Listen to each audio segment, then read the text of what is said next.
साथियों नमस्कार, प्रभात एजुकेशन के ऑनलाइन प्लेटफॉर्म पर आपका स्वागत है। साथियों अभी प्रेरणा के सिद्धांतों की चर्चा हम कर रहे थे और उसी क्रम में आगे जो सिद्धांत है बहुत मोस्ट इंपोर्टेंट है। हमेशा हर बार यहाँ से प्रश्न पूछा जाता है और आप आराम से इस चीज को समझते हुए चलना। साथियों नेक्स्ट जो सिद्धांत है वो है आवश्यकता पदानुक्रम का सिद्धांत। और ये सिद्धांत किसने दिया था? तो साथियों ये दिया था अब्राहम मोस्लो, यानी अब्राहम मोस्लो ने यह सिद्धांत दिया था।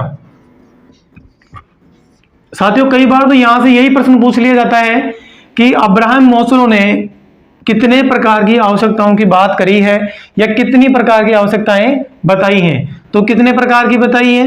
5 प्रकार की बताई हैं। और आप इन 5 प्रकार की जो आवश्यकताएं हैं इनको इस डायग्राम के माध्यम से समझते हुए चलना। ठीक है साथियों, इनका जो क्रम है वो किस प्रकार से बढ़ रहा है? इस प्रकार से बढ़ रहा है, यानी ये सबसे नीचे है, फिर ये उसके ऊपर ये फिर वो सबसे ऊपर है। तो पहली है ये, फिर दूसरी है ये, फिर तीसरी, ऐसे है ना। ठीक है साथियों, देखिए इसमें जो पहली है वो है शारीरिक आवश्यकता, यानी व्यक्ति को सबसे पहले व्यक्ति की किस आवश्यकता की पूर्ति होना बहुत जरूरी है? तो वो है शारीरिक आवश्यकता की पूर्ति। उसके बाद फिर सुरक्षा की आवश्यकता, उसके बाद फिर ऊपर बढ़ रहा है ये इस प्रकार से मानसिक सुरक्षा है, फिर है सामाजिक, उसके सबसे लास्ट में जो आती है वो है आत्म सिद्धि। और आत्म सिद्धि की जो आवश्यकता है वो सर्वोच्च उच्च प्रकार की है। और ये क्या है? यहां जाने के बाद व्यक्ति अब आत्मा परमात्मा की बात करता है। व्यक्ति को बस वही है कि वो परोपकार, निष्कपट, निश्चल हो जाता है। ठीक है साथियों, कई बार एक उदाहरण बहुत बार पूछा जाता है, हर एग्जाम में आता है, आप देखे भी होंगे कि एक महिला ने अपनी आवश्यकता की पूर्ति के लिए अपने बच्चे को बेच दिया। तो ये अभिप्रेरणा के किस सिद्धांत को फॉलो कर रहा है? तो वहां पर किस सिद्धांत की बात करी जा रही है? आवश्यकता पदानुक्रम की बात करी जा रही है, जो किसके द्वारा दिया गया था? अब्राहम मोस्लो के द्वारा। क्यों? क्योंकि हमने पढ़ा है कि सबसे पहले इसके अनुसार, इस सिद्धांत के अनुसार व्यक्ति की कौन सी आवश्यकता की पूर्ति होना सबसे जरूरी है? शारीरिक आवश्यकता की पूर्ति। यानी उस महिला को क्या लग रही थी? भूख लग रही थी, और उसने अपनी भूख है उसको शांत करने के लिए अपने बच्चे को बेच दिया। यानी वो किस सिद्धांत की बात कर रही है? आवश्यकता पदानुक्रम के सिद्धांत की फॉलो कर रही है, क्योंकि इसके अनुसार सबसे पहले शारीरिक आवश्यकता की पूर्ति होना बहुत जरूरी है। ठीक है साथियों, ये बिल्कुल शॉर्ट तरीके से मैंने आपको समझाया है। चाहे आप कोई भी एग्जाम देखिए जाना, उस एग्जाम में इसमें से एक प्रश्न जरूर आता है। ठीक है साथियों, चलते हैं अगले सिद्धांत की ओर। मूल प्रवृत्तियों का सिद्धांत वो किसने दिया था? मैकडूगल ने दिया था। विलियम मैकडूगल हुए थे, उन्होंने ये सिद्धांत दिया था। कितने प्रकार की 14 प्रकार की मूल प्रवृत्तियां बताई थी, और 14 ही उनके क्या बताए थे? संवेग बताए थे।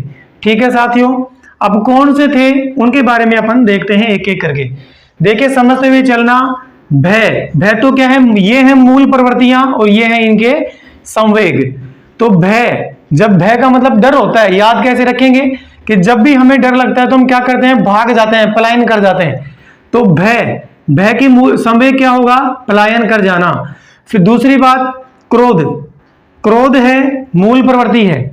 ठीक है साथियों, तो क्रोध का जो संवेग है, यानी क्रोध, गुस्सा जब आता है, जब हम क्या करते हैं? युद्ध करते हैं, लड़ाई झगड़ा करते हैं, तो युयुत्सा या युद्ध की प्रवृत्ति। ठीक है साथियों, तीसरा है वात्सल्य किसे कहेंगे?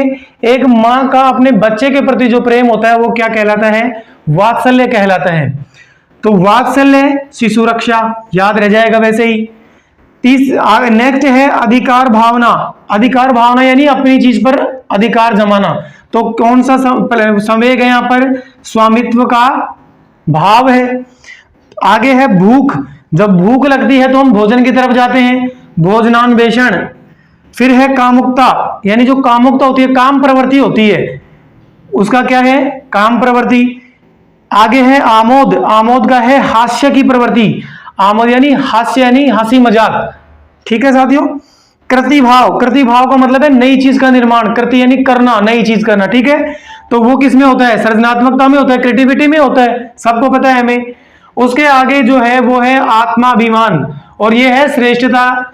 आगे है एकाकीपन। एकाकीपन का क्या है? एकाकीपन का मतलब होता है सामूहिकता का अभाव। उसके आगे है आश्चर्य, वो है जिज्ञासा। करुणा, करुणा है दया।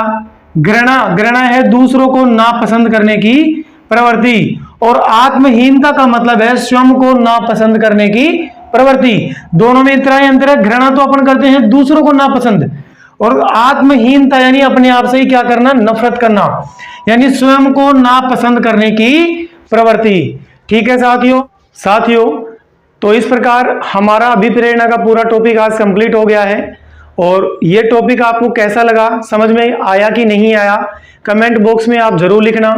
और साइकोलॉजी के अन्य भी टॉपिक जो आपको समझ में नहीं आते हैं, उन टॉपिकों को भी आप कमेंट बॉक्स में जरूर लिखना। उनकी मैं बिल्कुल शॉर्ट तरीके से आपको पढ़ाने की कोशिश करूंगा। साथियों, आपको ये सभी वीडियो कैसे लगे कमेंट बॉक्स में जरूर बताना। आप अगर आपको वीडियो अच्छे लगते हैं तो आप चैनल को सब्सक्राइब कर लेना, लाइक करना, कमेंट करना, शेयर करना। आज के लिए इतना ही। थैंक यू, धन्यवाद।